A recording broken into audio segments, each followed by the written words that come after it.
धृतराष्ट्र ने कहा, अध्याय 1 कुरुक्षेत्र के युद्ध स्थल में सैन्य निरीक्षण। धृतराष्ट्र ने कहा, हे संजय, धर्मभूमि कुरुक्षेत्र में युद्ध की इच्छा से एकत्र हुए मेरे तथा पांडु के पुत्रों ने क्या किया? संजय ने कहा, हे राजन, पांडु पुत्रों द्वारा सेना की व्यूह रचना देखकर राजा दुर्योधन अपने गुरु के पास गया और उसने ये शब्द कहे, हे आचार्य, पांडु पुत्रों की विशाल सेना को देखें, जिसे आपके बुद्धिमान शिष्य द्रुपद के पुत्र ने इतने कौशल से व्यवस्थित किया है। इस सेना में भीम तथा अर्जुन के समान युद्ध करने वाले अनेक वीर धनुर्धर हैं, यथा महारथी युयुधान, विराट तथा द्रुपद। इनके साथ ही धृष्टकेतु, चेकितान, काशीराज, पुरुजित, कुंतीभोज तथा शैब्य जैसे महान शक्तिशाली योद्धा भी हैं। पराक्रमी युधामन्यु, अत्यंत शक्तिशाली उत्तमौजा, सुभद्रा का पुत्र तथा द्रौपदी के पुत्र, ये सभी महारथी हैं। किंतु हे ब्राह्मण श्रेष्ठ, आपकी सूचना के लिए मैं अपनी सेना के उन नायकों के विषय में बताना चाहूंगा जो मेरी सेना को संचालित करने में विशेष रूप से निपुण हैं। मेरी सेना में स्वयं आप, भीष्म, कर्ण, कृपाचार्य, अश्वत्थामा, विकर्ण तथा सोमदत्त का पुत्र भूरिश्रवा आदि हैं, जो युद्ध में सदैव विजयी रहे हैं। ऐसे अनेक वीर भी हैं जो मेरे लिए अपना जीवन त्याग करने के लिए उद्यत हैं। वे विविध प्रकार के हथियारों से सुसज्जित हैं और युद्ध विद्या में निपुण हैं। हमारी शक्ति अपरिमेय है और हम सब पितामह द्वारा भली भांति संरक्षित हैं, जबकि पांडवों की शक्ति भीम द्वारा भली भांति संरक्षित होकर भी सीमित है। अतएव सैन्य व्यूह में अपने अपने मोर्चों पर खड़े रहकर आप सभी भीष्म पितामह को पूरी सहायता दें। तब कुरुवंश के वयोवृद्ध परम प्रतापी एवं वृद्ध पितामह ने सिंह गर्जन की सी ध्वनि करने वाले अपने शंख को उच्च स्वर में बजाया, जिससे दुर्योधन को हर्ष हुआ। तत्पश्चात शंख, नगाड़े, बिगुल, तुरही तथा सिंह सहसा एक साथ बज उठे। वह समवेत स्वर अत्यंत कोलाहलपूर्ण था। दूसरी ओर से श्वेत घोड़ों द्वारा खींचे जाने वाले विशाल रथ पर आसीन कृष्ण तथा अर्जुन ने अपने अपने दिव्य शंख बजाए। भगवान कृष्ण ने अपना पांचजन्य शंख बजाया, अर्जुन ने देवदत्त शंख तथा अति भौजी एवं अति मानवीय कार्य करने वाले भीम ने पौंड्र नामक भयंकर शंख बजाया।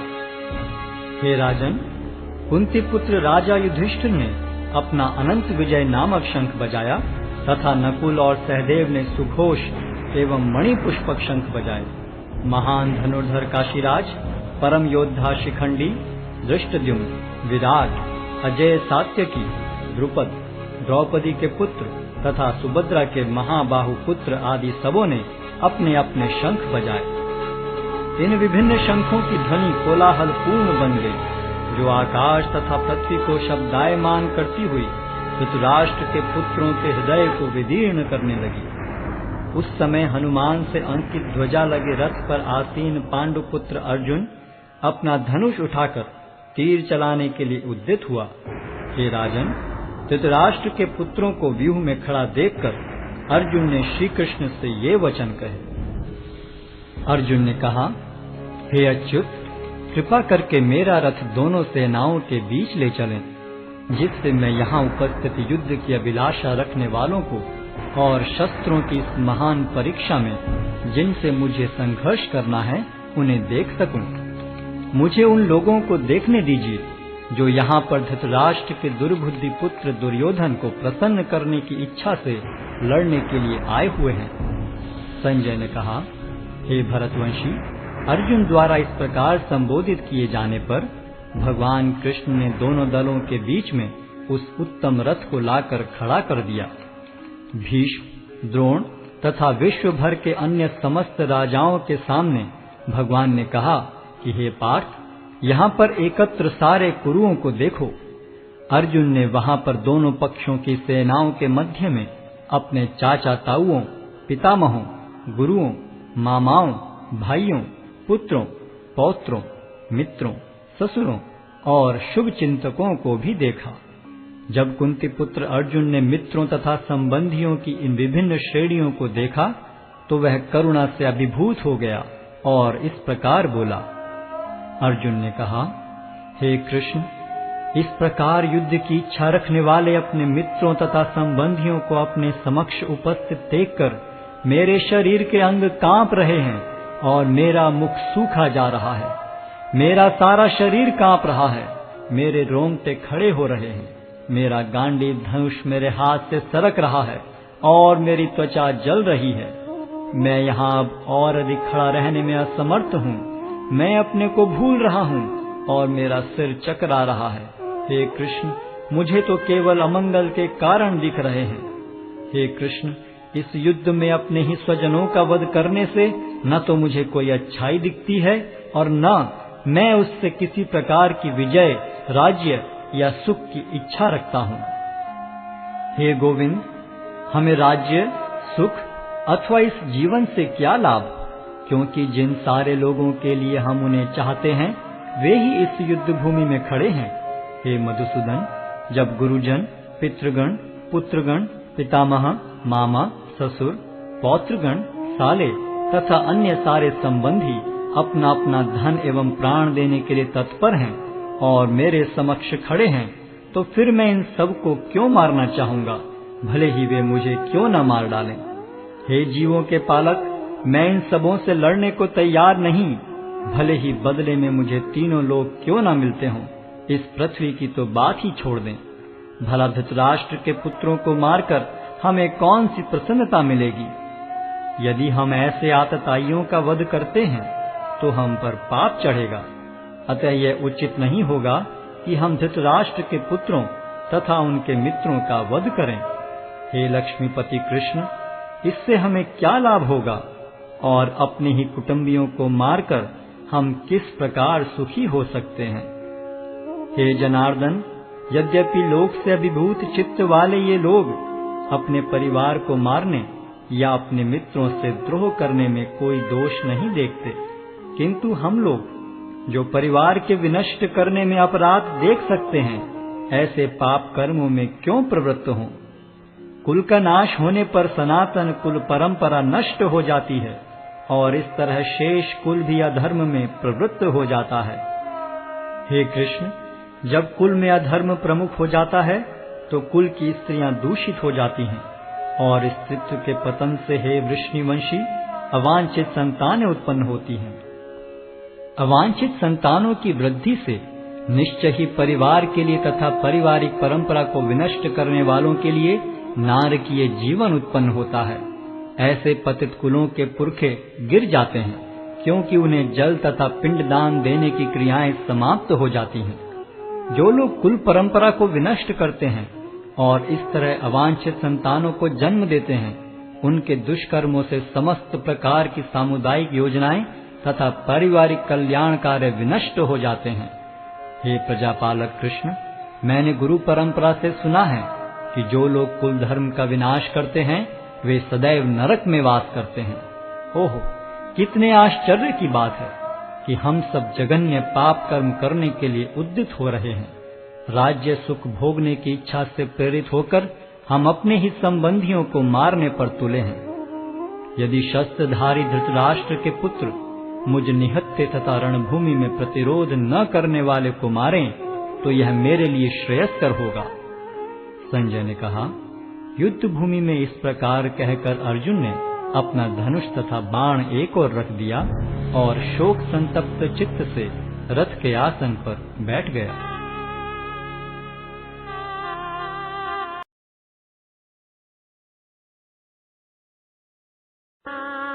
अध्याय 2 गीता का सार।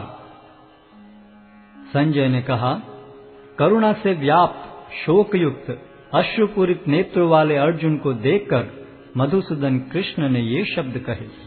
श्री भगवान ने कहा, हे अर्जुन, तुम्हारे मन में यह कलमश आया कैसे? यह उस मनुष्य के लिए तनुक भी अनुकूल नहीं है जो जीवन के मूल्य को जानता हो। इससे उच्च लोक की नहीं अपितु अपयश की प्राप्ति होती है।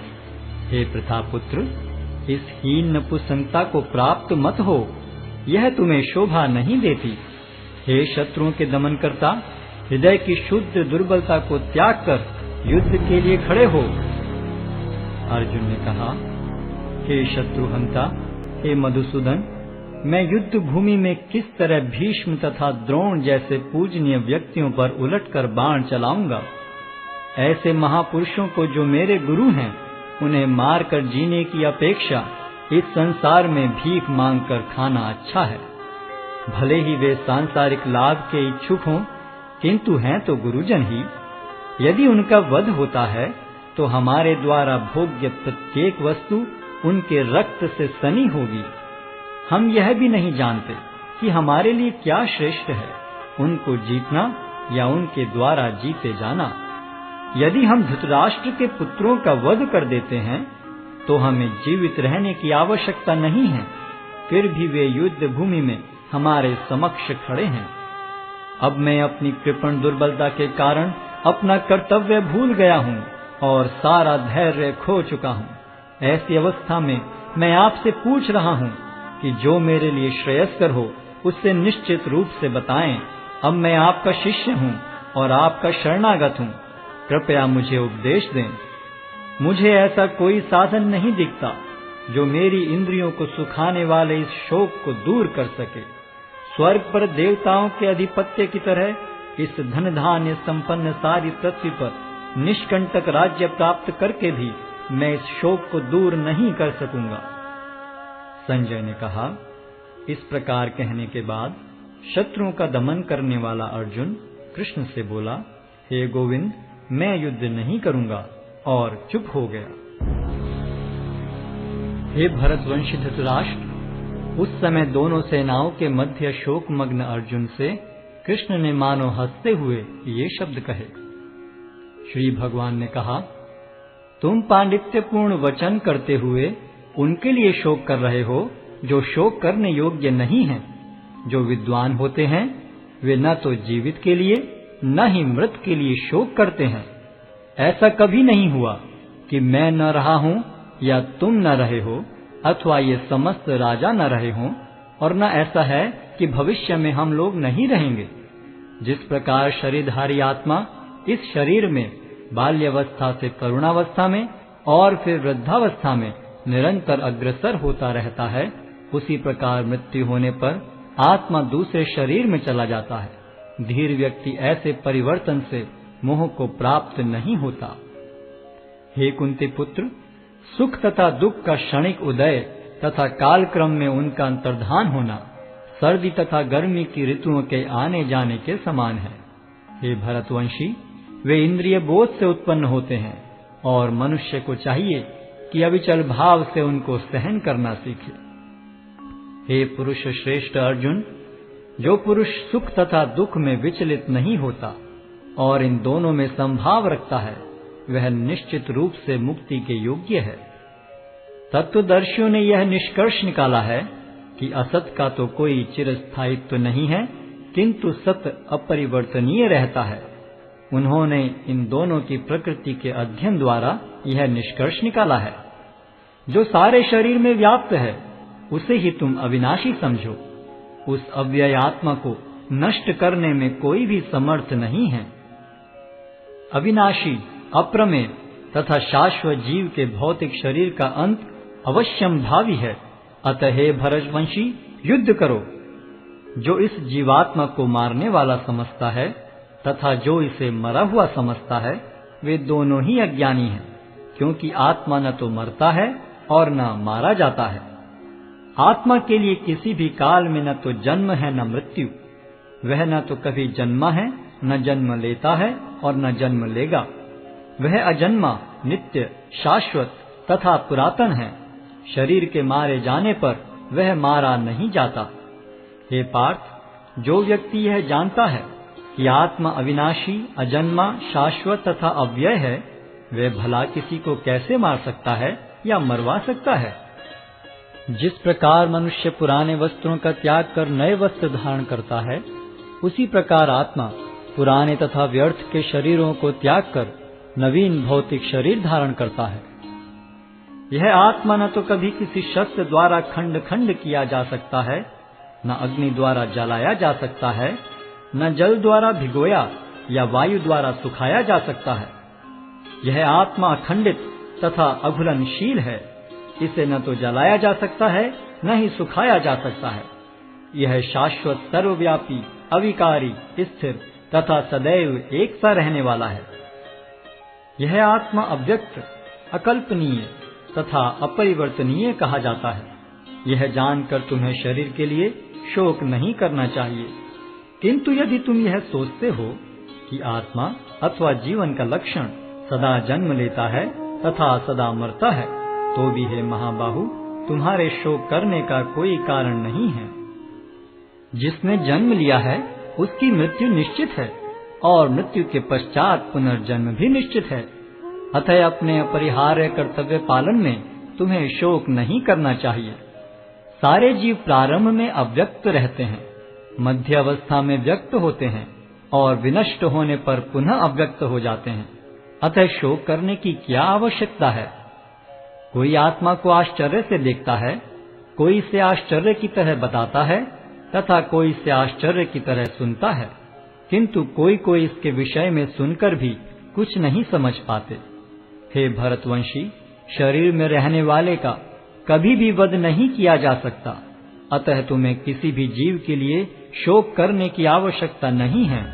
क्षत्रिय होने के नाते अपने विशिष्ट धर्म का विचार करते हुए तुम्हें जानना चाहिए कि धर्म के लिए युद्ध करने से बढ़कर तुम्हारे लिए अन्य कोई कार्य नहीं है।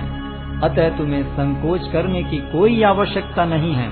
हे पार्थ, वे क्षत्रिय सुखी हैं जिन्हें ऐसे युद्ध के अवसर अपने आप प्राप्त होते हैं, जिससे उनके लिए स्वर्ग लोक के द्वार खुल जाते हैं। किंतु यदि तुम युद्ध करने के स्वधर्म को संपन्न नहीं करते, तो तुम्हें निश्चित रूप से अपने कर्तव्य की उपेक्षा करने का पाप लगेगा और तुम योद्धा के रूप में भी अपना यश खो दोगे। लोग सदैव तुम्हारे अपयश का वर्णन करेंगे और सम्मानित व्यक्ति के लिए अपयश तो मृत्यु से भी बढ़कर है। जिन जिन महान योद्धाओं ने तुम्हारे नाम तथा यश को सम्मान दिया है, वे सोचेंगे कि तुमने डर के मारे युद्ध भूमि छोड़ दी है और इस तरह वे तुम्हें तुच्छ मानेंगे।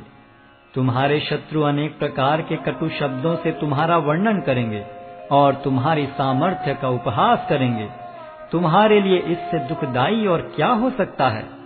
हे कुंती पुत्र, तुम यदि युद्ध में मारे जाओगे तो स्वर्ग प्राप्त करोगे, या यदि तुम जीत जाओगे तो पृथ्वी के साम्राज्य का भोग करोगे। अतः दृढ़ संकल्प करके खड़े हो और युद्ध करो। तुम सुख या दुख, हानि या लाभ, विजय या पराजय का विचार किए बिना युद्ध के लिए युद्ध करो। ऐसा करने पर तुम्हें कोई पाप नहीं लगेगा। यहाँ मैंने वैश्लेषिक अध्ययन द्वारा इस ज्ञान का वर्णन किया है। अब निष्काम भाव से कर्म करना बता रहा हूँ, उसे सुनो। हे प्रतापपुत्र, तुम यदि ऐसे ज्ञान से कर्म करोगे तो तुम कर्मों के बंधन से अपने को मुक्त कर सकते हो। इस प्रयास में न तो हानि होती है न ही ह्रास, अपितु इस पथ पर की गई अल्प प्रगति भी महान भय से रक्षा कर सकती है। जो इस मार्ग पर चलते हैं वे प्रयोजन में दृढ़ रहते हैं और उनका लक्ष्य भी एक होता है। हे कुरुनंदन, जो दृढ़ प्रतिज्ञ नहीं है उनकी बुद्धि अनेक शाखाओं में विभक्त रहती है। अल्पज्ञानी मनुष्य वेदों के उन अलंकारिक शब्दों के प्रति अत्यधिक आसक्त रहते हैं जो स्वर्ग की प्राप्ति, अच्छे जन्म, शक्ति इत्यादि के लिए विविध सकाम कर्म करने की संस्तुति करते हैं। इंद्रिय तृप्ति तथा ऐश्वर्य में जीवन की अभिलाषा के कारण वे कहते हैं कि इससे बढ़कर और कुछ नहीं है। जो लोग इंद्रिय भोग तथा भौतिक ऐश्वर्य के प्रति अत्यधिक आसक्त होने से ऐसी वस्तुओं से मोहग्रस्त हो जाते हैं, उनके मनों में भगवान के प्रति भक्ति का दृढ़ निश्चय नहीं होता। वेदों में मुख्यतः प्रकृति के तीनों गुणों का वर्णन हुआ है। हे अर्जुन, इन तीनों गुणों से ऊपर उठो, समस्त द्वैतों और लाभ तथा सुरक्षा की सारी चिंताओं से मुक्त होकर आत्मपरायण बनो। एक छोटे से कूप का सारा कार्य एक विशाल जलाशय से तुरंत पूरा हो जाता है। इसी प्रकार वेदों के आंतरिक तात्पर्य जानने वाले को उनके सारे प्रयोजन सिद्ध हो जाते हैं। तुम्हें अपना कर्म करने का अधिकार है, किंतु कर्म के फलों के तुम अधिकारी नहीं हो। तुम न तो कभी अपने आप को अपने कर्मों के फलों का कारण मानो, न ही कर्म न करने में कभी आसक्त हो। हे अर्जुन, जय अथवा पराजय की समस्त आसक्ति त्याग कर समभाव से अपना कर्म करो, ऐसी समता योग कहलाती है। हे धनंजय, भक्ति के द्वारा समस्त गर्हित कर्मों से दूर रहो और उसी भाव से भगवान की शरण ग्रहण करो।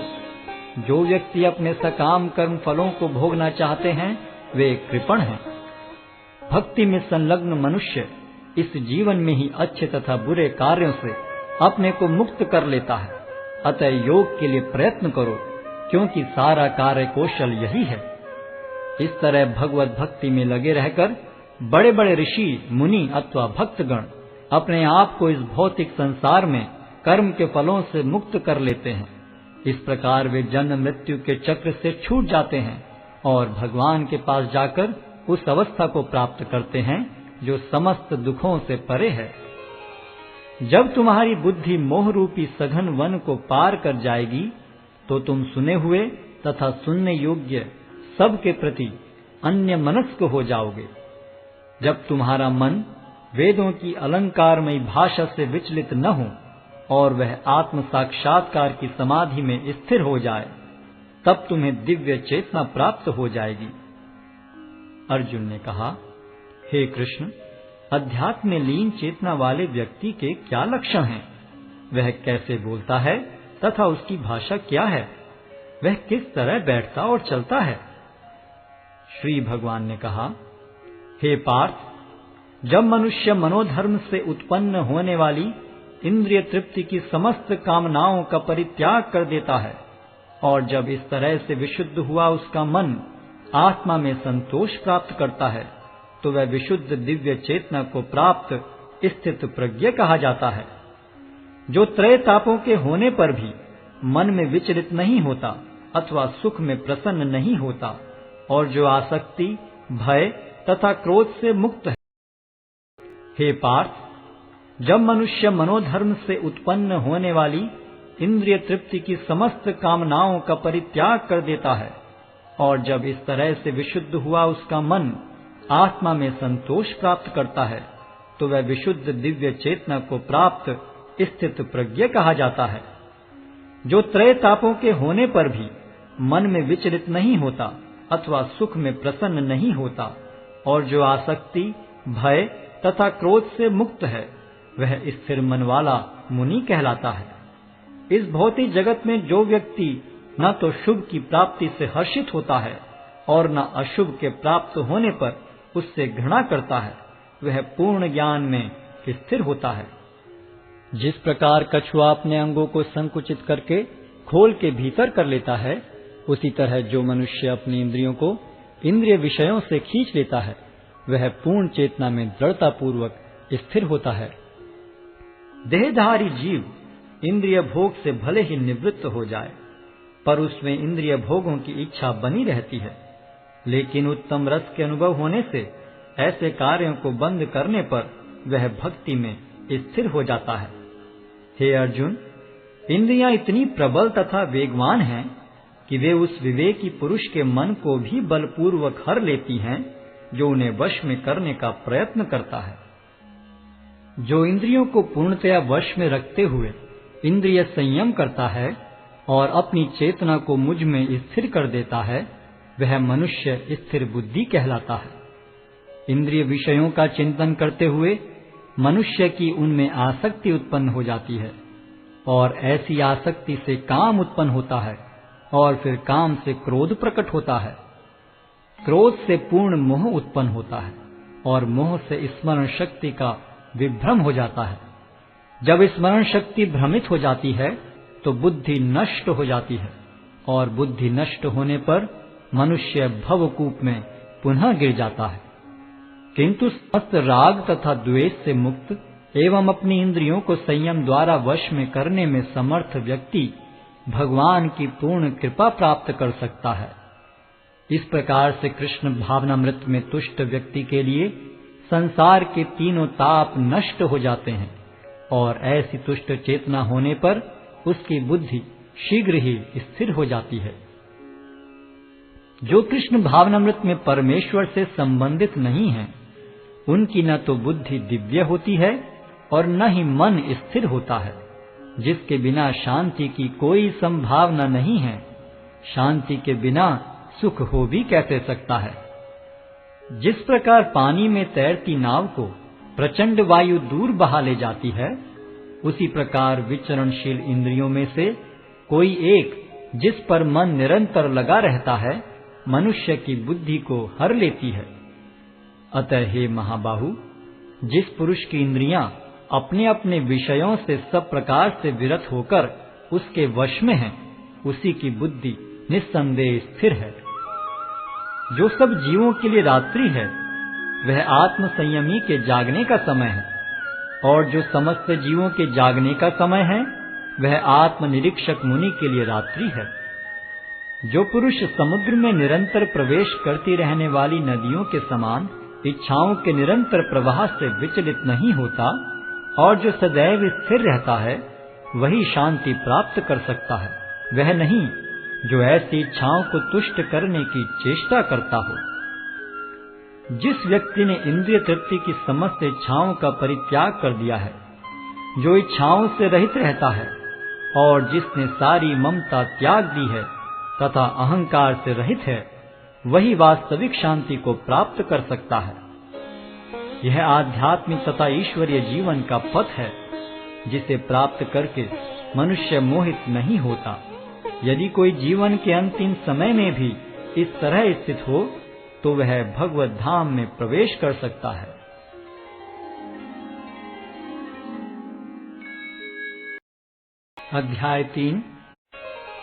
अध्याय 3 कर्मयोग। अर्जुन ने कहा, हे जनार्दन, हे केशव, यदि आप बुद्धि को सकाम कर्म से श्रेष्ठ समझते हैं, तो फिर आप मुझे इस घोर युद्ध में क्यों लगाना चाहते हैं? आपके व्यामिश्रित उपदेशों से मेरी बुद्धि मोहित हो रही है। अतः कृपा करके निश्चय पूर्वक मुझे बताएं कि इनमें से मेरे लिए सर्वाधिक श्रेयस्कर क्या होगा। श्री भगवान ने कहा, हे निष्पाप अर्जुन, मैं पहले ही बता चुका हूं कि आत्म साक्षात्कार का प्रयत्न करने वाले 2 प्रकार के पुरुष होते हैं। कुछ इसे ज्ञान योग द्वारा समझने का प्रयत्न करते हैं, तो कुछ भक्तिमय सेवा के द्वारा। न तो कर्म से विमुख होकर कोई कर्मफल से छुटकारा पा सकता है और न केवल संन्यास से सिद्धि प्राप्त की जा सकती है। प्रत्येक व्यक्ति को प्रकृति से अर्जित गुणों के अनुसार विवश होकर कर्म करना पड़ता है। अतः कोई भी एक क्षण भर के लिए भी बिना कर्म किए नहीं रह सकता। जो कर्मेंद्रियों को वश में तो करता है, किंतु जिसका मन इंद्रिय विषयों का चिंतन करता रहता है, वह निश्चित रूप से स्वयं को धोखा देता है और मिथ्याचारी कहलाता है। दूसरी ओर, यदि कोई निष्ठावान व्यक्ति अपने मन के द्वारा कर्मेंद्रियों को वश में करने का प्रयत्न करता है और बिना किसी आसक्ति के कर्मयोग प्रारंभ करता है, तो वह अति उत्कृष्ट है। अपना नियत कर्म करो, क्योंकि कर्म न करने की अपेक्षा कर्म करना श्रेष्ठ है। कर्म के बिना तो शरीर निर्वाह भी नहीं हो सकता। श्री विष्णु के लिए यज्ञ रूप में कर्म करना चाहिए, अन्यथा कर्म के द्वारा इस भौतिक जगत में बंधन उत्पन्न होता है। अतः हे कुंती पुत्र, उनकी प्रसन्नता के लिए अपने नियत कर्म करो। इस तरह तुम बंधन से सदा मुक्त रहोगे। सृष्टि के प्रारंभ में समस्त प्राणियों के स्वामी ने विष्णु के लिए यज्ञ सहित मनुष्यों तथा देवताओं की संततियों को रचा और उनसे कहा, तुम इस यज्ञ से सुखी रहो, क्योंकि इसके करने से तुम्हें सुखपूर्वक रहने तथा मुक्ति प्राप्त करने के लिए समस्त वांछित वस्तुएं प्राप्त हो सकेंगी।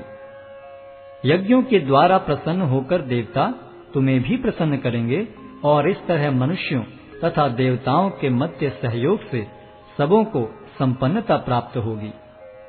जीवन की विभिन्न आवश्यकताओं की पूर्ति करने वाले विभिन्न देवता यज्ञ संपन्न होने पर प्रसन्न होकर तुम्हारी सारी आवश्यकताओं की पूर्ति करेंगे, किंतु जो इन उपहारों को देवताओं को अर्पित किए बिना भोगता है, वह निश्चित रूप से चोर है।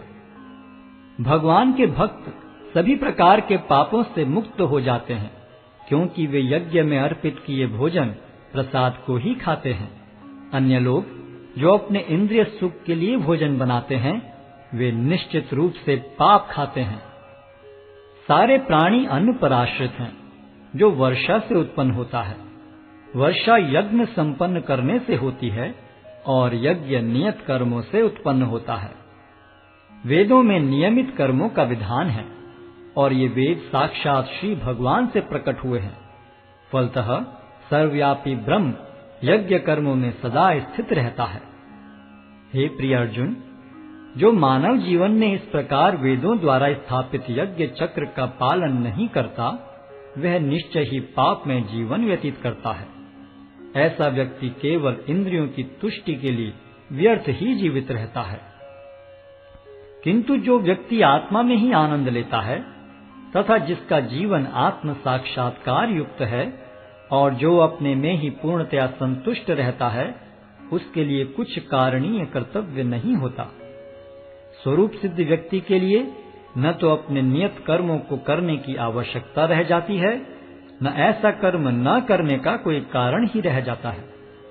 उसे किसी अन्य जीव पर निर्भर रहने की आवश्यकता भी नहीं रह जाती। अतः कर्म फल में आसक्त हुए बिना मनुष्य को अपना कर्तव्य समझकर निरंतर कर्म करते रहना चाहिए, क्योंकि अनासक्त होकर कर्म करने से उसे पर ब्रह्म की प्राप्ति होती है। जनक जैसे राजाओं ने केवल नियत कर्मों को करने से ही सिद्धि प्राप्त की। अतः सामान्य जनों को शिक्षित करने की दृष्टि से तुम्हें कर्म करना चाहिए। महापुरुष जो जो आचरण करता है, सामान्य व्यक्ति उसी का अनुसरण करते हैं। वह अपने अनुसरणीय कार्यों से जो आदर्श प्रस्तुत करता है, संपूर्ण विश्व उसका अनुसरण करता है। हे प्रथापुत्र, तीनों लोकों में मेरे लिए कोई भी कर्म नियत नहीं है। न मुझे किसी वस्तु का अभाव है और न आवश्यकता ही है, तो भी मैं नियत कर्म करने में तत्पर रहता हूँ। क्योंकि यदि मैं नियत कर्मों को सावधानी पूर्वक न करूं, तो हे पार्थ, यह निश्चित है कि सारे मनुष्य मेरे पथ का ही अनुगमन करेंगे। यदि मैं नियत कर्म न करूं, तो ये सारे लोग नष्ट हो जाएंगे। तब मैं अवांछित जन समुदाय को उत्पन्न करने का कारण हो जाऊंगा और इस तरह संपूर्ण प्राणियों की शांति का विनाशक बनूंगा। जिस प्रकार अज्ञानी जन फल की आसक्ति से कार्य करते हैं, उसी तरह विद्वान जनों को चाहिए कि वे लोगों को उचित पथ पर ले जाने के लिए अनासक्त रहकर कार्य करें। विद्वान व्यक्ति को चाहिए कि वह सकाम कर्मों में आसक्त अज्ञानी पुरुषों को कर्म करने से रोके नहीं, ताकि उनके मन विचलित न हो, अपितु भक्ति भाव से कर्म करते हुए वह उन्हें सभी प्रकार के कार्यों में लगाएं, जिससे कृष्ण भावनामृत का क्रमिक विकास हो। जीवात्मा अहंकार के प्रभाव से मोहग्रस्त होकर अपने आप को समस्त कर्मों का कर्ता मान बैठता है, जबकि वास्तव में वे प्रकृति के तीनों गुणों द्वारा संपन्न किए जाते हैं। हे महाबाहो, भक्ति भाव में कर्म तथा सकाम कर्म के भेद को भली भांति जानते हुए जो परम सत्य को जानने वाला है, वह कभी भी अपने आप को इंद्रियों में तथा इंद्रिय तृप्ति में नहीं लगाता। माया के गुणों से मोहग्रस्त होने पर अज्ञानी पुरुष पूर्णतया भौतिक कार्यों में संलग्न रहकर उनमें आसक्त हो जाते हैं। यद्यपि उनके ये कार्य उनमें ज्ञानाभाव के कारण अधम होते हैं, किंतु ज्ञानी को चाहिए कि उन्हें विचलित न करे। अतः हे अर्जुन, अपने सारे कार्यों को मुझ में समर्पित करके मेरे पूर्ण ज्ञान से युक्त होकर लाभ की आकांक्षा से रहित, स्वामित्व के किसी दावे के बिना तथा आलस्य से रहित होकर युद्ध करो। जो व्यक्ति मेरे आदेशों के अनुसार अपना कर्तव्य करते रहते हैं और ईर्ष्या रहित होकर इस उपदेश का श्रद्धा पूर्वक पालन करते हैं, वे सकाम कर्मों के बंधन से मुक्त हो जाते हैं। किंतु जो ईर्ष्यावश इन उपदेशों की उपेक्षा करते हैं और इनका पालन नहीं करते, उन्हें समस्त ज्ञान से रहित, दिग्भ्रमित तथा सिद्धि के प्रयासों में नष्ट भ्रष्ट समझना चाहिए। ज्ञानी पुरुष भी अपनी प्रकृति के अनुसार कार्य करता है, क्योंकि सभी प्राणी तीनों गुणों से प्राप्त अपनी प्रकृति का ही अनुसरण करते हैं भला दमन से क्या हो सकता है? प्रत्येक इंद्रिय तथा उसके विषय से संबंधित राग द्वेष को व्यवस्थित करने के नियम होते हैं। मनुष्य को ऐसे राग तथा द्वेष के वशीभूत नहीं होना चाहिए, क्योंकि ये आत्म साक्षात्कार के मार्ग में अवरोधक हैं। अपने नियत कर्मों को दोषपूर्ण ढंग से संपन्न करना भी अन्य के कर्मों को भली भांति करने से श्रेयस्कर है। स्वीय कर्मों को करते हुए मरना पराये कर्मों में प्रवृत्त होने की अपेक्षा श्रेष्ठतर है, क्योंकि अन्य किसी के मार्ग का अनुसरण भयावह होता है। अर्जुन ने कहा, हे वृष्णिवंशी, मनुष्य न चाहते हुए भी पाप कर्मों के लिए प्रेरित क्यों होता है? ऐसा लगता है कि उसे बलपूर्वक उनमें लगाया जा रहा हो। श्री भगवान ने कहा, हे अर्जुन, इसका कारण रजोगुण के संपर्क से उत्पन्न काम है, जो बाद में क्रोध का रूप धारण करता है और जो इस संसार का सर्वभक्षी पापी शत्रु है। जिस प्रकार अग्नि धुएं से, दर्पण धूल से अथवा भ्रूण गर्भाशय से आवृत रहता है, उसी प्रकार जीवात्मा इस काम की विभिन्न मात्राओं से आवृत रहता है। इस प्रकार ज्ञान में जीवात्मा की शुद्ध चेतना उसके काम रूपी नित्य शत्रु से ढकी रहती है, जो कभी भी तुष्ट नहीं होता और अग्नि के समान जलता रहता है। इंद्रियां, मन तथा बुद्धि इस काम के निवास स्थान हैं। इनके द्वारा यह काम जीवात्मा के वास्तविक ज्ञान को ढककर उसे मोहित कर लेता है। इसलिए हे भरतवंशियों में श्रेष्ठ अर्जुन, प्रारंभ में ही इंद्रियों को वश में करके इस पाप के महान प्रतीक काम का दमन करो और ज्ञान तथा आत्म साक्षात्कार के इस विनाशकर्ता का वध करो। कर्मेंद्रियां जड़ पदार्थों की अपेक्षा श्रेष्ठ हैं। मन इंद्रियों से बढ़कर है, बुद्धि मन से भी उच्च है और वह आत्मा बुद्धि से भी बढ़कर है। इस प्रकार हे महाबाहु अर्जुन, अपने आप को भौतिक इंद्रियों, मन तथा बुद्धि से परे जानकर और मन को सावधान आध्यात्मिक बुद्धि से स्थिर करके आध्यात्मिक शक्ति द्वारा इस काम रूपी दुर्जय शत्रु को जीतो।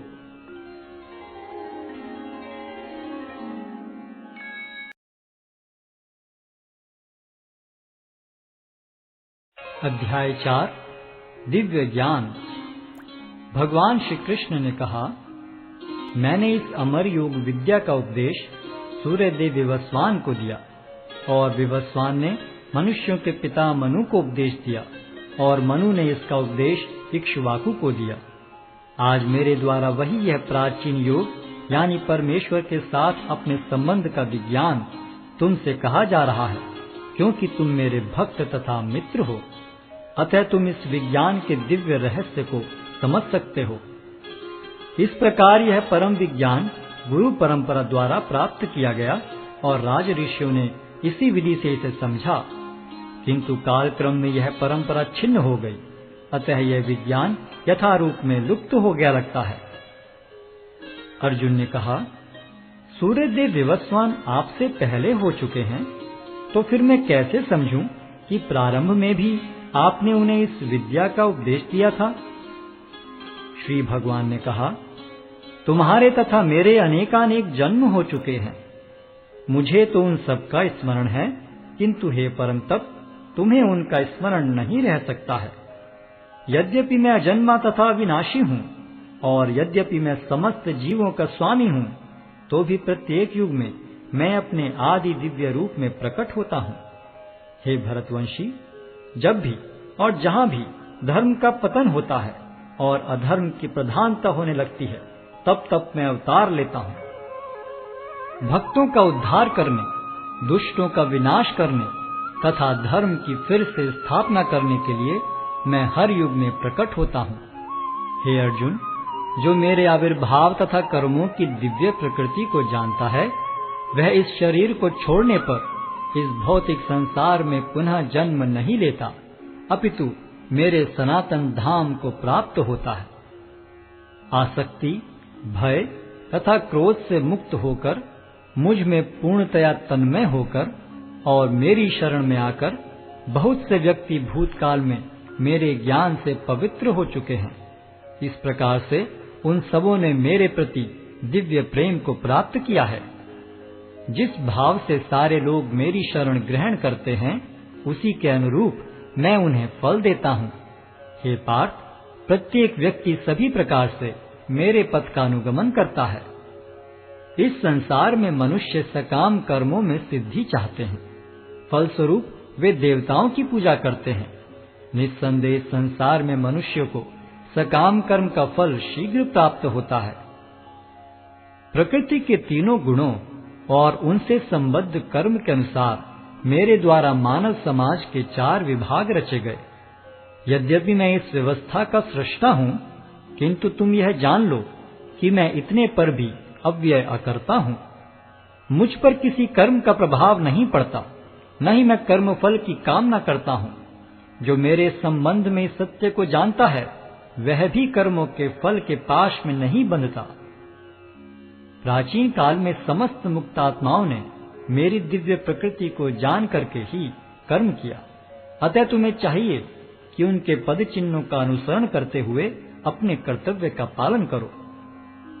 कर्म क्या है और अकर्म क्या है, इसे निश्चित करने में बुद्धिमान व्यक्ति भी मोहग्रस्त हो जाते हैं। अतः मैं तुमको बताऊंगा कि कर्म क्या है, जिसे जानकर तुम सारे अशुभ से मुक्त हो सकोगे। कर्म की बारीकियों को समझना अत्यंत कठिन है। अतः मनुष्य को चाहिए कि वह यह ठीक से जाने कि कर्म क्या है, विकर्म क्या है और अकर्म क्या है।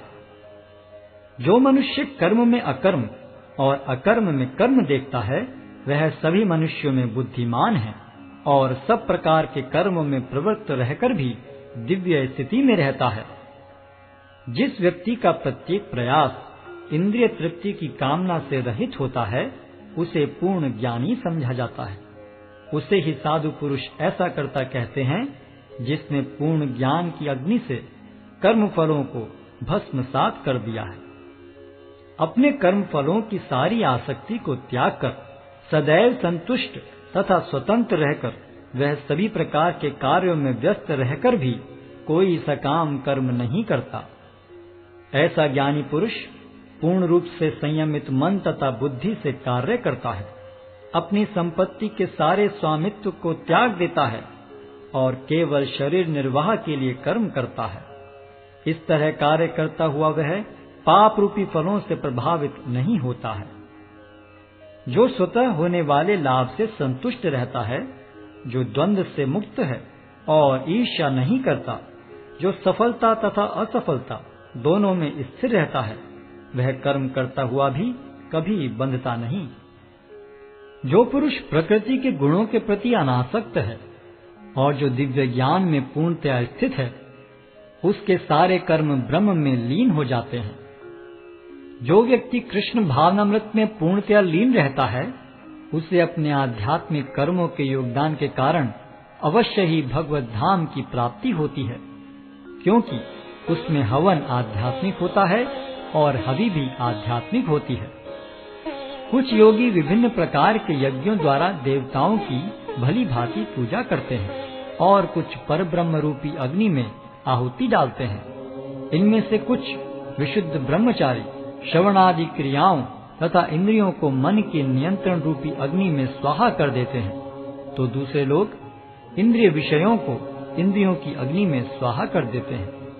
दूसरे जो मन तथा इंद्रियों को वश में करके आत्म साक्षात्कार करना चाहते हैं, संपूर्ण इंद्रियों तथा प्राण वायु के कार्यों को संयमित मन रूपी अग्नि में आहुति कर देते हैं। कठोर व्रत अंगीकार करके कुछ लोग अपनी संपत्ति का त्याग करके कुछ कठिन तपस्या द्वारा, कुछ अष्टांग योग पद्धति के अभ्यास द्वारा अथवा दिव्य ज्ञान में उन्नति करने के लिए वेदों के अध्ययन द्वारा प्रबुद्ध बनते हैं। अन्य लोग भी हैं जो समाधि में रहने के लिए श्वास को रोके रहते हैं। वे अपान में प्राण को और प्राण में अपान को रोकने का अभ्यास करते हैं और अंत में प्राण अपान को रोककर समाधि में रहते हैं। अन्य योगी कम भोजन करके प्राण की प्राण में ही आहुति देते हैं।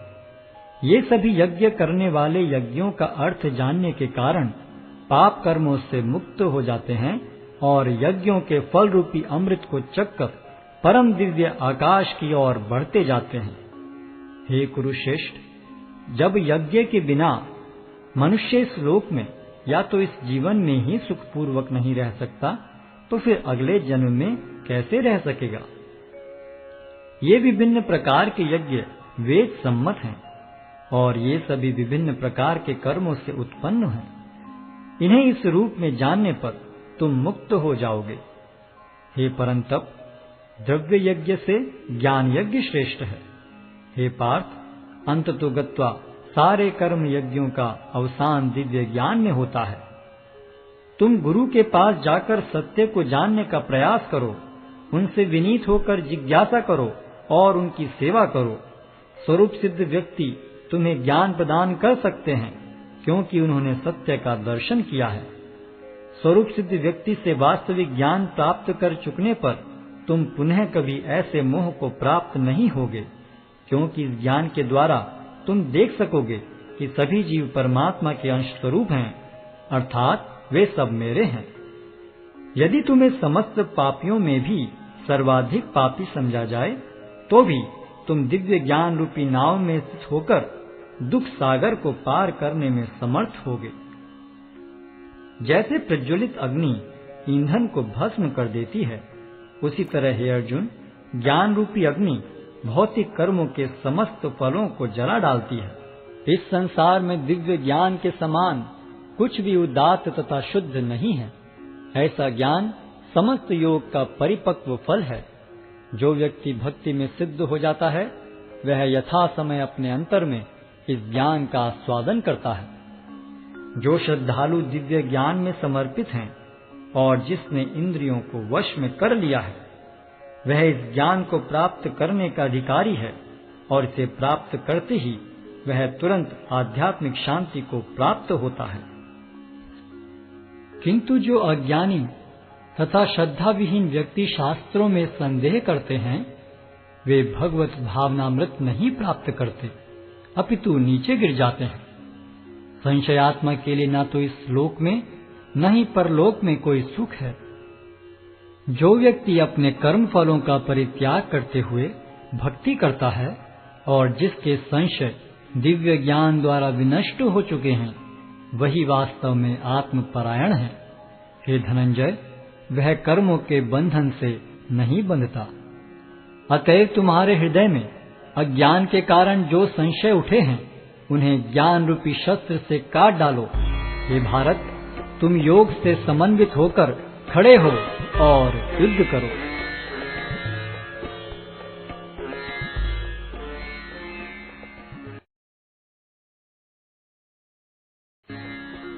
अध्याय 5 कर्मयोग, कृष्ण भावना भावित कर्म।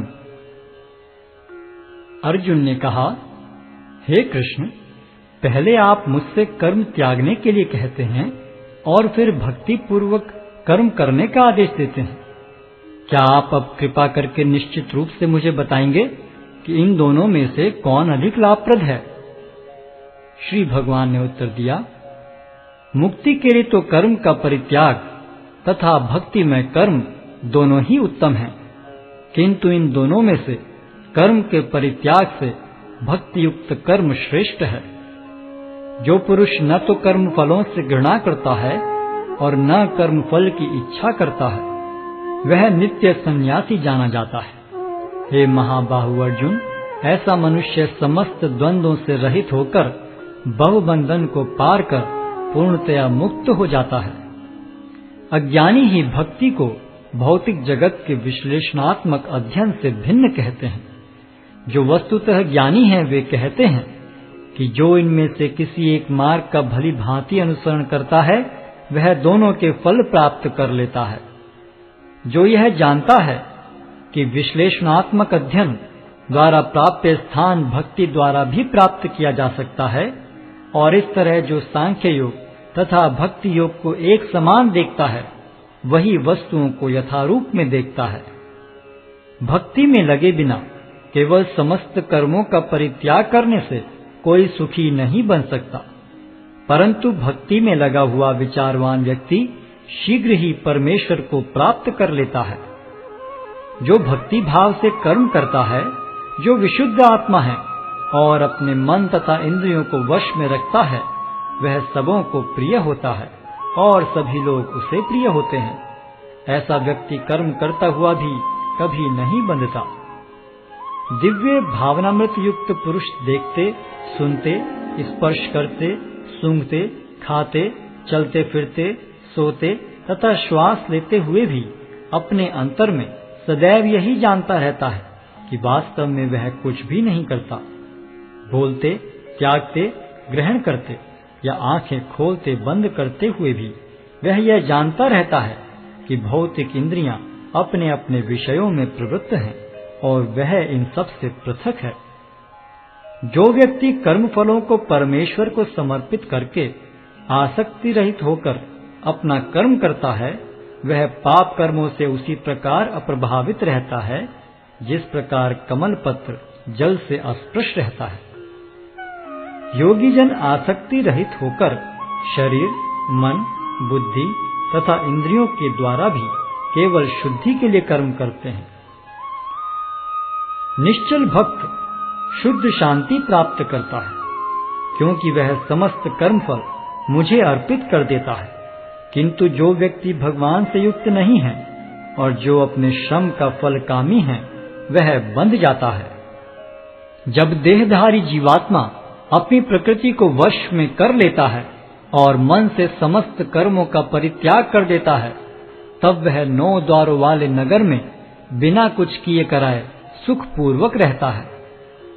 शरीर रूपी नगर का स्वामी देहधारी जीवात्मा न तो कर्म का सृजन करता है, न लोगों को कर्म करने के लिए प्रेरित करता है, न ही कर्म फल की रचना करता है।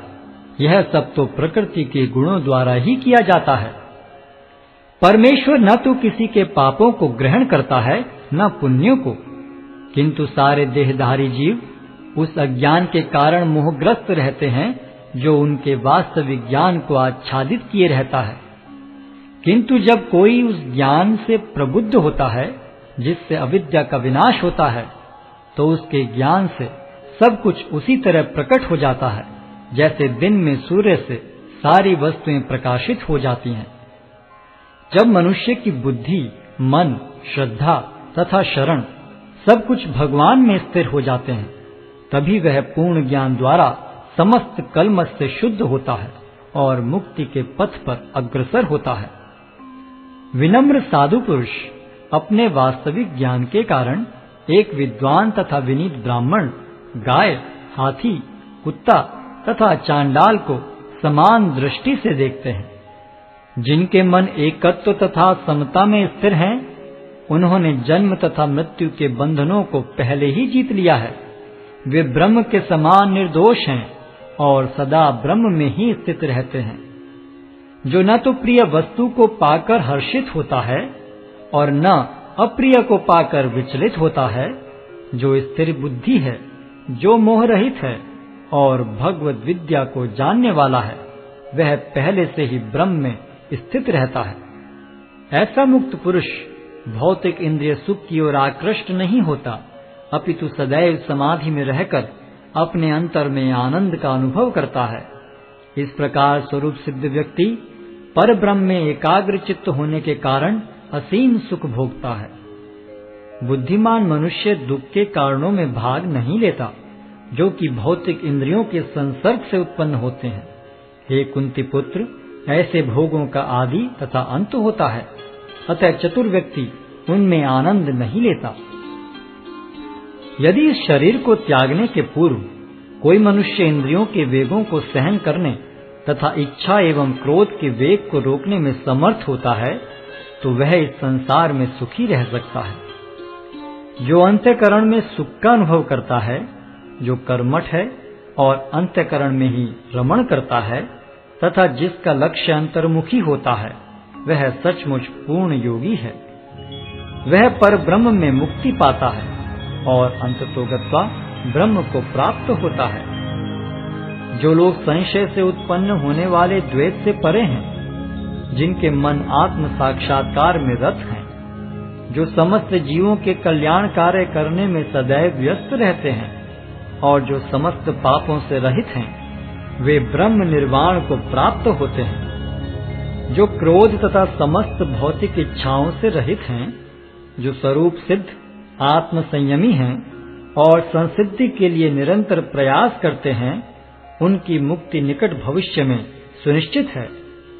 समस्त इंद्रिय विषयों को बाहर करके, दृष्टि को भौहों के मध्य में केंद्रित करके, प्राण तथा पान वायु को नथुनों के भीतर रोककर और इस तरह मन, इंद्रियों तथा बुद्धि को वश में करके जो मोक्ष को लक्ष्य बनाता है, वह योगी इच्छा, भय तथा क्रोध से रहित हो जाता है।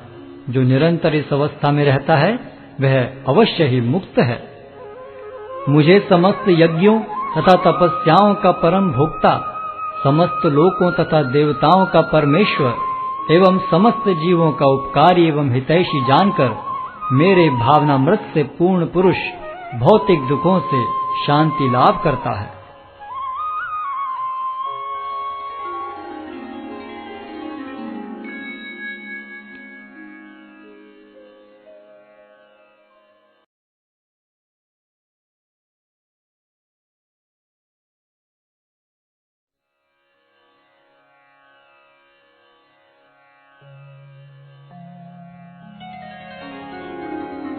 अध्याय 6 ध्यान योग। श्री भगवान ने कहा, जो पुरुष अपने कर्म फल के प्रति अनासक्त है और जो अपने कर्तव्य का पालन करता है, वही सन्यासी और असली योगी है। वह नहीं जो न तो अग्नि जलाता है और न कर्म करता है। हे पांडुपुत्र, जिसे सन्यास कहते हैं, उसे ही तुम योग अर्थात पर ब्रह्म से युक्त होना जानो, क्योंकि इंद्रिय तृप्ति के लिए इच्छा को त्यागे बिना कोई कभी योगी नहीं हो सकता।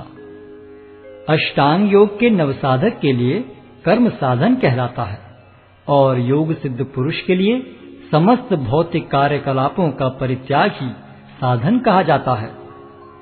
जब कोई पुरुष समस्त भौतिक इच्छाओं का त्याग करके न तो इंद्रिय तृप्ति के लिए कार्य करता है और न सकाम कर्मों में प्रवृत्त होता है, तो वह योगारूढ़ कहलाता है। मनुष्य को चाहिए कि अपने मन की सहायता से अपना उद्धार करे और अपने को नीचे न गिरने दे। यह मनबद्ध जीव का मित्र भी है और शत्रु भी। जिसने मन को जीत लिया है, उसके लिए मन सर्वश्रेष्ठ मित्र है, किंतु जो ऐसा नहीं कर पाया, उसके लिए मन सबसे बड़ा शत्रु बना रहेगा। जिसने मन को जीत लिया है, उसने पहले ही परमात्मा को प्राप्त कर लिया है, क्योंकि उसने शांति प्राप्त कर ली है। ऐसे पुरुष के लिए सुख दुख, सर्दी गर्मी एवं मान अपमान एक से हैं। वह व्यक्ति आत्म साक्षात्कार को प्राप्त तथा योगी कहलाता है, जो अपने अर्जित ज्ञान तथा अनुभूति से पूर्णतया संतुष्ट रहता है। ऐसा व्यक्ति अध्यात्म को प्राप्त तथा जितेंद्रिय कहलाता है। वह सभी वस्तुओं को, चाहे वे कंकड़ हों, पत्थर हों या कि सोना, एक समान देखता है। जब मनुष्य निष्कपट हितैषियों, प्रिय मित्रों, तटस्थों, मध्यस्थों, ईश्वालुओं, शत्रुओं तथा मित्रों, पुण्यात्माओं एवं पापियों को समान भाव से देखता है, तो वह और भी उन्नत माना जाता है। योगी को चाहिए कि वह सदैव अपने शरीर, मन तथा आत्मा को परमेश्वर में लगाए, एकांत स्थान में रहे और बड़ी सावधानी के साथ अपने मन को वश में करे। उसे समस्त आकांक्षाओं तथा संग्रह भाव की इच्छाओं से मुक्त होना चाहिए। योगाभ्यास के लिए योगी एकांत स्थान में जाकर भूमि पर कुशा बिछा दे और फिर उसे मृगछाला से ढके तथा ऊपर से मुलायम वस्त्र बिछा दे। आसन न तो बहुत ऊंचा हो न बहुत नीचा, यह पवित्र स्थान में स्थित हो। योगी को चाहिए कि इस पर दृढ़ता पूर्वक बैठ जाए और मन, इंद्रियों तथा कर्मों को वश में करते हुए तथा मन को एक बिंदु पर स्थित करके हृदय को शुद्ध करने के लिए योगाभ्यास करे। योगाभ्यास करने वाले को चाहिए कि वह अपने शरीर, गर्दन तथा सिर को सीधा रखे और नाक के अगले सिरे पर दृष्टि लगाए। इस प्रकार वह अविचलित तथा दमित मन से, भय रहित, विषयी जीवन से पूर्णतया मुक्त होकर अपने हृदय में मेरा चिंतन करे और मुझे ही अपना चरम लक्ष्य बनाए। इस प्रकार शरीर, मन तथा कर्म में निरंतर संयम का अभ्यास करते हुए संयमित मन वाले योगी को इस भौतिक अस्तित्व की समाप्ति पर भगवत धाम की प्राप्ति होती है। हे अर्जुन, जो अधिक खाता है या बहुत कम खाता है, जो अधिक सोता है अथवा जो पर्याप्त नहीं सोता, उसके योगी बनने की कोई संभावना नहीं है। जो खाने, सोने, आमोद प्रमोद तथा काम करने की आदतों में नियमित रहता है, वह योगाभ्यास द्वारा समस्त भौतिक क्लेशों को नष्ट कर सकता है। जब योगी योगाभ्यास द्वारा अपने मानसिक कार्यकलापों को वश में कर लेता है और अध्यात्म में स्थित हो जाता है, अर्थात समस्त भौतिक इच्छाओं से रहित हो जाता है, तब वह योग में सुस्थिर कहा जाता है। जिस प्रकार वायु रहित स्थान में दीपक हिलता डुलता नहीं, उसी तरह जिस योगी का मन वश में होता है, वह आत्म तत्व के ध्यान में सदैव स्थिर रहता है। सिद्धि की अवस्था में, जिसे समाधि कहते हैं, मनुष्य का मन योगाभ्यास के द्वारा भौतिक मानसिक क्रियाओं से पूर्णतः संयमित हो जाता है। इस सिद्धि की विशेषता यह है कि मनुष्य शुद्ध मन से अपने को देख सकता है और अपने आप में आनंद उठा सकता है। उस आनंदमय स्थिति में वह दिव्य इंद्रियों द्वारा असीम दिव्य सुख में स्थित रहता है। इस प्रकार स्थापित मनुष्य कभी सत्य से विपत नहीं होता और इस सुख की प्राप्ति हो जाने पर वह इससे बड़ा कोई दूसरा लाभ नहीं मानता। ऐसी स्थिति को पाकर मनुष्य बड़ी से बड़ी कठिनाई में भी विचलित नहीं होता।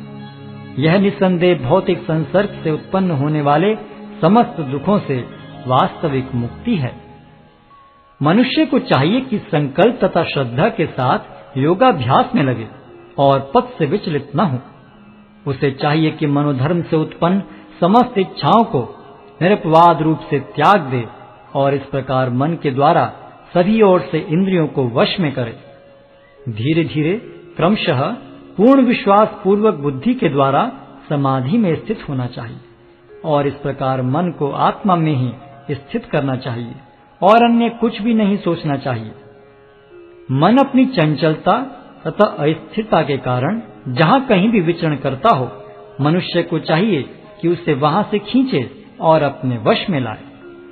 जिस योगी का मन मुझ में स्थिर रहता है, वह निश्चय ही दिव्य सुख की सर्वोच्च सिद्धि प्राप्त करता है। वह रजोगुण से परे हो जाता है। वह परमात्मा के साथ अपनी गुणात्मक एकता को समझता है और इस प्रकार अपने समस्त विगत कर्मों के फल से निवृत्त हो जाता है। इस प्रकार योगाभ्यास में निरंतर लगा रहकर आत्म संयमी योगी समस्त भौतिक कलमश से मुक्त हो जाता है और भगवान की दिव्य प्रेम भक्ति में परम सुख प्राप्त करता है। वास्तविक योगी समस्त जीवों में मुझको और मुझ में समस्त जीवों को देखता है। निस्संदेह स्वरूप सिद्ध व्यक्ति मुझ परमेश्वर को सर्वत्र देखता है। जो मुझे सर्वत्र देखता है और सब कुछ मुझ में देखता है, उसके लिए न तो मैं कभी अदृश्य होता हूँ और न वह मेरे लिए दृश्य होता है। जो योगी मुझे तथा परमात्मा को अभिन्न जानते हुए परमात्मा की भक्ति पूर्वक सेवा करता है, वह हर प्रकार से मुझ में सदैव स्थित रहता है।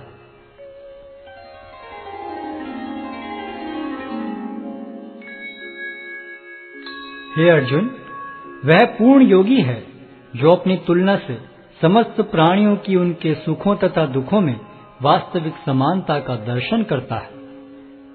अर्जुन ने कहा, हे मधुसूदन, आपने जिस योग पद्धति का संक्षेप में वर्णन किया है, वह मेरे लिए अव्यवहारिक तथा असहनीय है, क्योंकि मन चंचल तथा अस्थिर है। हे कृष्ण, क्योंकि मन चंचल, उच्छृंखल, हठीला तथा अत्यंत बलवान है, अतः मुझे इसे वश में करना वायु को वश में करने से भी अधिक कठिन लगता है।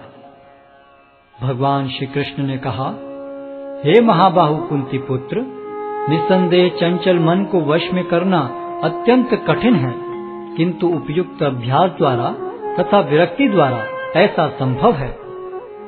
जिसका मन उच्छृंखल है, उसके लिए आत्म साक्षात्कार कठिन कार्य होता है, किंतु जिसका मन संयमित है और जो समुचित उपाय करता है उसकी सफलता ध्रुव है, ऐसा मेरा मत है। अर्जुन ने कहा, हे कृष्ण, उस असफल योगी की गति क्या है जो प्रारंभ में श्रद्धा पूर्वक आत्म साक्षात्कार की विधि ग्रहण करता है, किंतु बाद में भौतिकता के कारण उससे विचलित हो जाता है और योग सिद्धि को प्राप्त नहीं कर पाता। हे महाबाहु कृष्ण, क्या ब्रह्म प्राप्ति के मार्ग से भ्रष्ट ऐसा व्यक्ति आध्यात्मिक तथा भौतिक दोनों ही सफलताओं से च्युत नहीं होता और छिन्न भिन्न बादल की भांति विनष्ट नहीं हो जाता, जिसके फलस्वरूप उसके लिए किसी लोक में कोई स्थान नहीं रहता? हे कृष्ण, यही मेरा संदेह है और मैं आपसे इसे पूर्णतया दूर करने की प्रार्थना कर रहा हूँ। आपके अतिरिक्त अन्य कोई ऐसा नहीं है जो इस संदेह को नष्ट कर सके। भगवान ने कहा, हे प्रथापुत्र, कल्याण कार्यों में निरत योगी का न तो इस लोक में और न परलोक में ही विनाश होता है। हे मित्र, भलाई करने वाला कभी बुराई से पराजित नहीं होता। असफल योगी पवित्र आत्माओं के लोकों में अनेकानेक वर्षों तक भोग करने के बाद या तो सदाचारी पुरुषों के परिवार में या कि धनवानों के कुल में जन्म लेता है, अथवा वह ऐसे योगियों के कुल में जन्म लेता है जो अति बुद्धिमान है। निश्चय ही इस संसार में ऐसा जन्म दुर्लभ है। हे कुरुनंदन, ऐसा जन्म पाकर वह अपने पूर्व जन्म की दैविक चेतना को पुनः प्राप्त करता है और पूर्ण सफलता प्राप्त करने के उद्देश्य से वह आगे उन्नति करने का प्रयास करता है। अपने पूर्व जन्म की दैवी चेतना से वह न चाहते हुए भी स्वतः योग के नियमों की ओर आकर्षित होता है। ऐसा जिज्ञासु योगी शास्त्रों के अनुष्ठानों से परे स्थित होता है और जब योगी समस्त कलमश से शुद्ध होकर सच्ची निष्ठा से आगे प्रगति करने का प्रयास करता है तो अंततो गत्वा अनेकानेक जन्मों के अभ्यास के पश्चात सिद्धि लाभ करके वह परम गंतव्य को प्राप्त करता है। योगी पुरुष तपस्वी से, ज्ञानी से तथा सकाम कर्मी से बढ़कर होता है।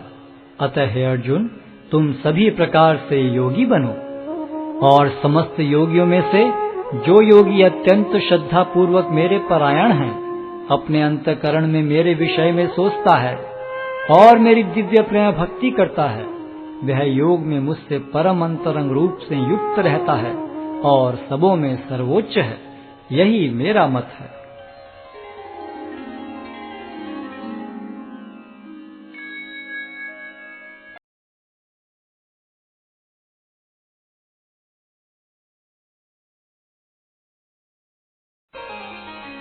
अध्याय 7 भगवत ज्ञान। श्री भगवान ने कहा, हे प्रथापुत्र, अब सुनो कि तुम किस तरह मेरी भावना से पूर्ण होकर और मन को मुझ में आसक्त करके योगाभ्यास करते हुए मुझे पूर्णतया संशय रहित जान सकते हो।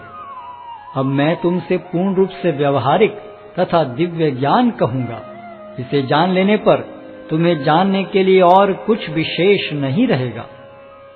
कई हजार मनुष्यों में से कोई एक सिद्धि के लिए प्रयत्नशील होता है और इस तरह सिद्धि प्राप्त करने वालों में से विरला ही कोई एक मुझे वास्तव में जान पाता है।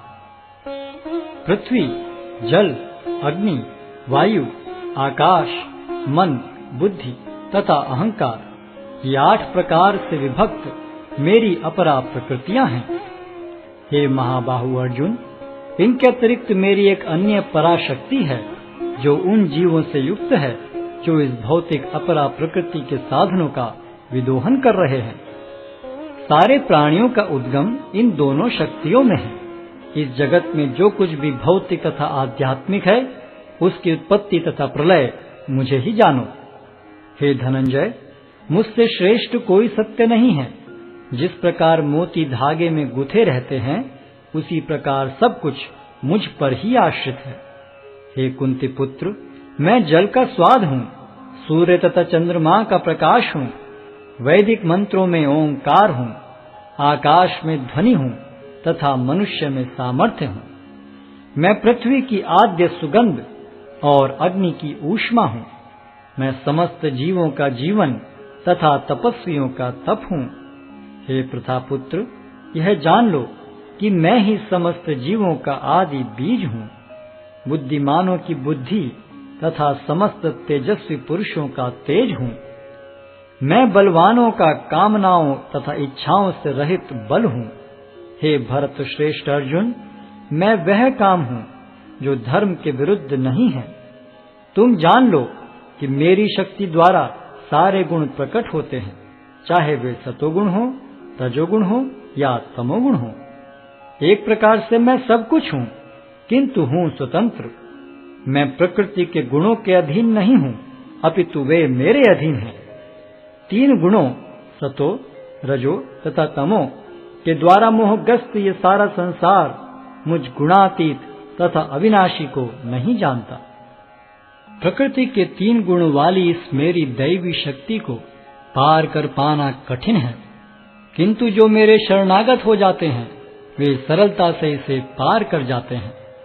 जो निपट मूर्ख हैं, जो मनुष्यों में अधम हैं, जिनका ज्ञान माया द्वारा हर लिया गया है, तथा जो असुरों की नास्तिक प्रकृति को धारण करने वाले हैं, ऐसे दुष्ट मेरी शरण ग्रहण नहीं करते। हे भरत श्रेष्ठ, 4 प्रकार के पुण्यात्मा मेरी सेवा करते हैं: आर्त, जिज्ञासु, अर्थार्थी तथा ज्ञानी। इनमें से जो परम ज्ञानी है और शुद्ध भक्ति में लगा रहता है, वह सर्वश्रेष्ठ है, क्योंकि मैं उसे अत्यंत प्रिय हूँ और वह मुझे प्रिय है। निस्संदेह ये सब उदारचित्ता व्यक्ति हैं, किंतु जो मेरे ज्ञान को प्राप्त है उसे मैं अपने ही समान मानता हूँ। वह मेरी दिव्य सेवा में तत्पर रहकर मुझ सर्वोच्च उद्देश्य को निश्चित रूप से प्राप्त करता है। अनेक जन्म जन्मांतर के बाद जिसे सचमुच ज्ञान होता है, वह मुझको समस्त कारणों का कारण जानकर मेरी शरण में आता है। ऐसा महात्मा अत्यंत दुर्लभ होता है। जिनकी बुद्धि भौतिक इच्छाओं द्वारा मारी गई है, वे देवताओं की शरण में जाते हैं और वे अपने अपने स्वभाव के अनुसार पूजा के विशेष विधि विधानों का पालन करते हैं। मैं प्रत्येक जीव के हृदय में परमात्मा स्वरूप स्थित हूँ। जैसे ही कोई किसी देवता की पूजा करने की इच्छा करता है, मैं उसकी श्रद्धा को स्थिर करता हूँ, जिससे वह उसी विशेष देवता की भक्ति कर सके। ऐसी श्रद्धा से समन्वित वह देवता विशेष की पूजा करने का यत्न करता है और अपनी इच्छा की पूर्ति करता है, किंतु वास्तविकता तो यह है कि ये सारे लाभ केवल मेरे द्वारा प्रदत्त हैं। अल्प बुद्धि वाले व्यक्ति देवताओं की पूजा करते हैं और उन्हें प्राप्त होने वाले फल सीमित तथा क्षणिक होते हैं। देवताओं की पूजा करने वाले देवलोक को जाते हैं, किंतु मेरे भक्त अंततः मेरे परम धाम को प्राप्त होते हैं। बुद्धिहीन मनुष्य मुझको ठीक से न जानने के कारण सोचते हैं कि मैं भगवान कृष्ण पहले निराकार था और अब मैंने इस स्वरूप को धारण किया है। वे अपने अल्प ज्ञान के कारण मेरी अविनाशी तथा सर्वोच्च प्रकृति को नहीं जान पाते। मैं मूर्खों तथा अल्पज्ञों के लिए कभी भी प्रकट नहीं हूँ। उनके लिए तो मैं अपनी अंतरंगा शक्ति द्वारा आच्छादित रहता हूँ, अतः वे ये नहीं जान पाते कि मैं अजन्मा तथा अविनाशी हूँ। हे अर्जुन, श्री भगवान होने के नाते मैं जो कुछ भूतकाल में घटित हो चुका है, जो वर्तमान में घटित हो रहा है और जो आगे होने वाला है, वह सब कुछ जानता हूँ। मैं समस्त जीवों को भी जानता हूँ, किंतु मुझे कोई नहीं जानता। हे भरतवंशी, हे शत्रु विजेता, समस्त जीव जन्म लेकर इच्छा तथा घृणा से उत्पन्न द्वंद्वों से मोहग्रस्त होकर मोह को प्राप्त होते हैं। जिन मनुष्यों ने पूर्व जन्मों में तथा इस जन्म में पुण्य कर्म किए और जिनके पाप कर्मों का पूर्णतः उच्छेदन हो चुका है, वे मोह के द्वंद्वों से मुक्त हो जाते हैं और वे संकल्प पूर्वक मेरी सेवा में तत्पर होते हैं। जो जरा तथा मृत्यु से मुक्ति पाने के लिए यत्नशील रहते हैं, वे बुद्धिमान व्यक्ति मेरी भक्ति की शरण ग्रहण करते हैं। वे वास्तव में ब्रह्म हैं, क्योंकि वे दिव्य कर्मों के विषय में पूरी तरह से जानते हैं। जो मुझ परमेश्वर को मेरी पूर्ण चेतना में रहकर मुझे जगत का, देवताओं का तथा समस्त यज्ञ विधियों का नियामक जानते हैं, वे अपनी मृत्यु के समय भी मुझ भगवान को जान और समझ सकते हैं।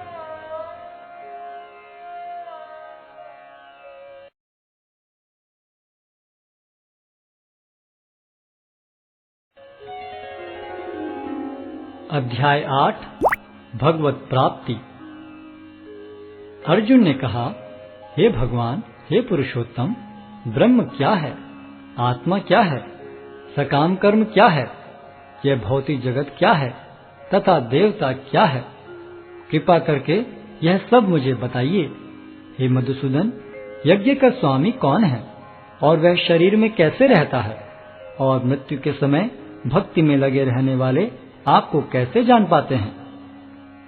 भगवान ने कहा, अविनाशी और दिव्य जीव ब्रह्म कहलाता है और उसका नित्य स्वभाव अध्यात्म या आत्म कहलाता है।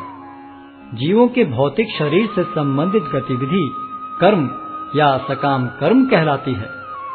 हे देहधारियों में श्रेष्ठ, निरंतर परिवर्तनशील यह भौतिक प्रकृति अधिभूत कहलाती है। भगवान का विराट रूप, जिसमें सूर्य तथा चंद्र जैसे समस्त देवता सम्मिलित हैं, अधिदैव कहलाता है तथा प्रत्येक देहधारी के हृदय में परमात्मा स्वरूप स्थित मैं परमेश्वर अधियज्ञ कहलाता हूँ।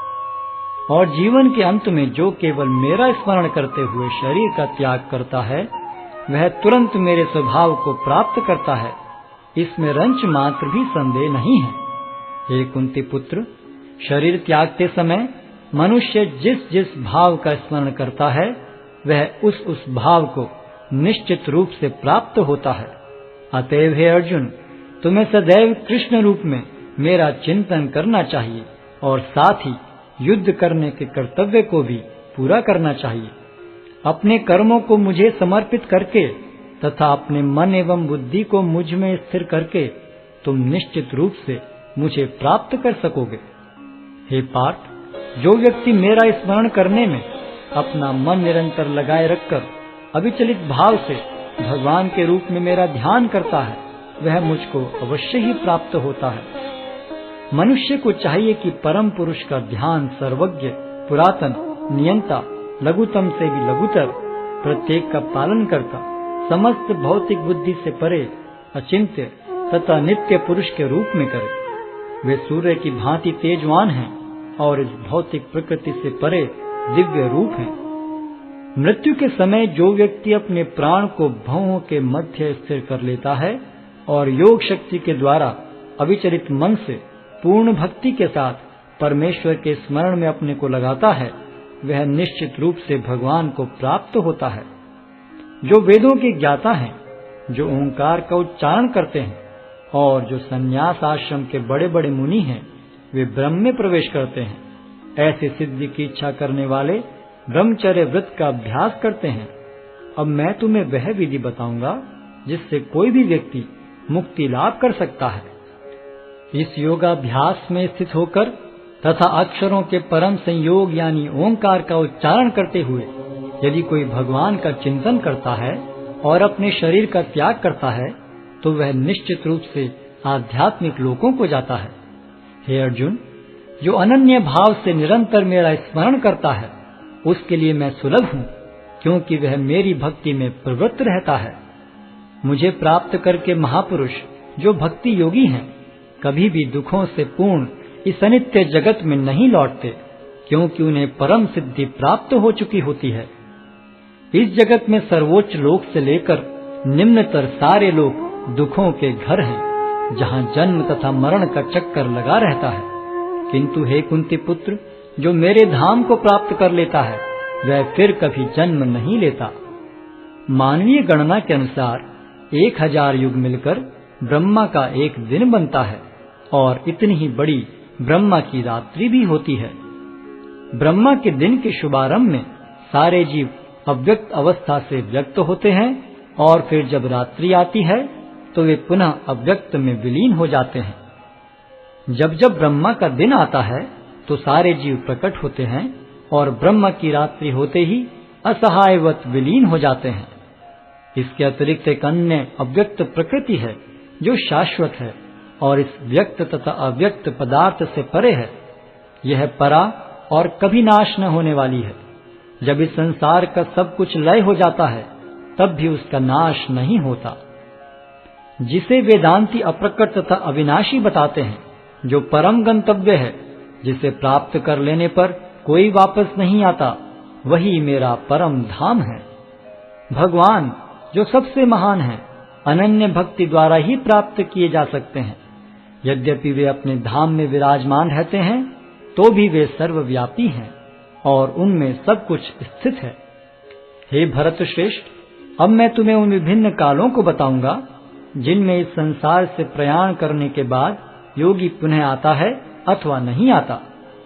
जो पर ब्रह्म के ज्ञाता हैं, वे अग्निदेव के प्रभाव में, प्रकाश में, दिन के शुभ क्षण में, शुक्ल पक्ष में या जब सूर्य उत्तरायण में रहता है, उन 6 मासों में इस संसार से शरीर त्याग करने पर उस पर ब्रह्म को प्राप्त करते हैं।